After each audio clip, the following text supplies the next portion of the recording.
Welcome to Physics with Joe. Today we're going to be looking at how to convert from one set of units to another. For example, in a problem you might be given a speed in miles per hour, but you need to convert that into meters per second before you can use it in the problem. Today is all about how do we do that conversion. And it's a very simple two-step procedure. By the end of the video today, you will be unit conversion masters.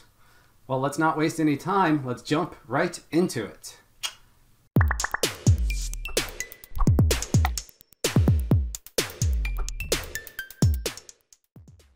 Let me start with a simple question for you.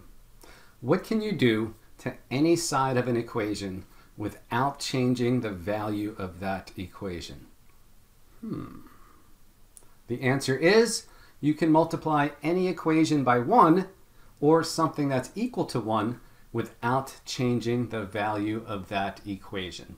And this is really the key to converting from one set of units to another. What you're really doing is you're just multiplying by conversion factors, which are ratio of units that equals 1, and then you're canceling units algebraically. For example, we know that in an hour there's 60 minutes or 3,600 seconds. Which means I know 1 hour equals 3,600 seconds. Well, if I form a ratio, 1 hour divided by 3,600 seconds or 3,600 seconds divided by 1 hour, those ratios are both equal to 1, which means I can multiply any equation by the ratio of 1 hour divided by 3,600 seconds, and I have not changed the value of that equation.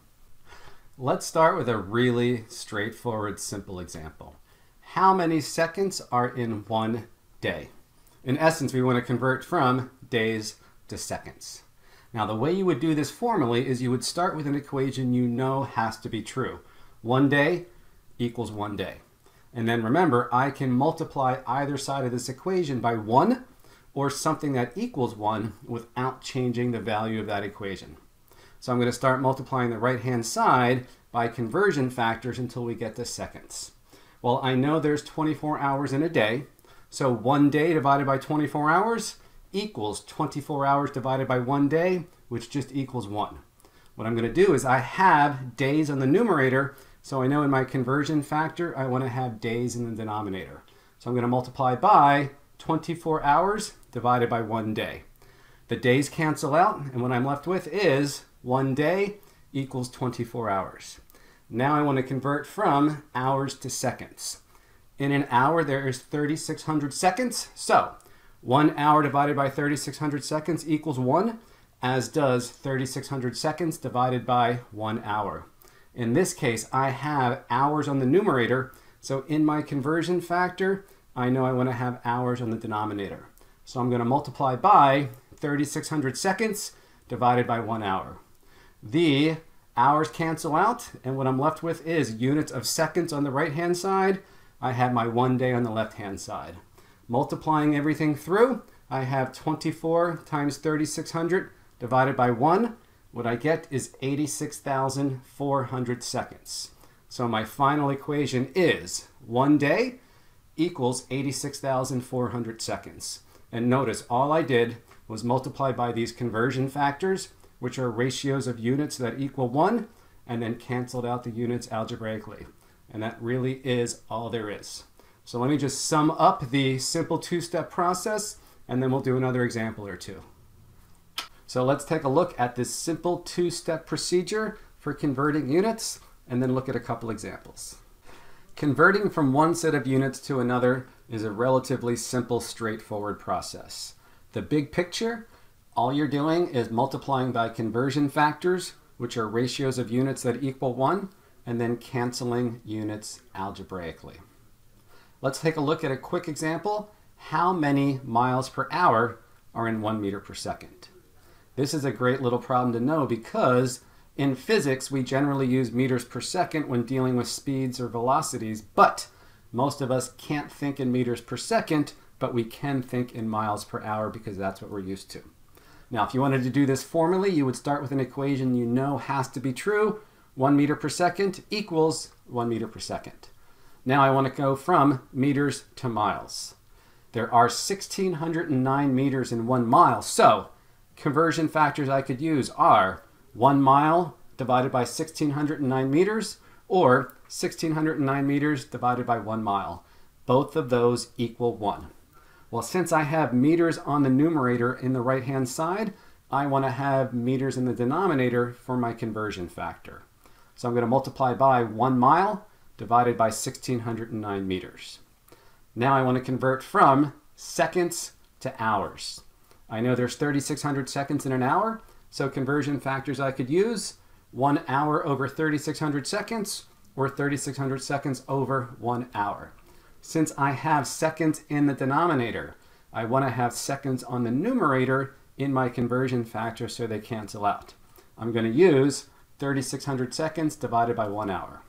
The seconds and the meters cancel out. What I'm left with for units are miles per hour. Now all I have to do is multiply all the numbers on top and all the numbers on the bottom. I end up with 3,600 divided by 1,609, which gives me 2.24 miles per hour. 1 meter per second is about 2.24 miles per hour, or as a quick little shortcut, if you just want to quickly figure out about how fast something's going, 1 meter per second is about 2 miles per hour. Nice if you're just talking about speeds and you want to have a general idea. 20 meters per second is about 40 miles per hour. 30 meters per second is about 60 miles per hour. Let's take a look at a slightly more complicated example, and let me show you one mistake I see students make all the time. For this final example, we're going to convert from grams per centimeter cubed to kilograms per meter cubed. The only two conversions you need to know is that there are 1,000 grams in 1 kilogram and 100 centimeters in 1 meter.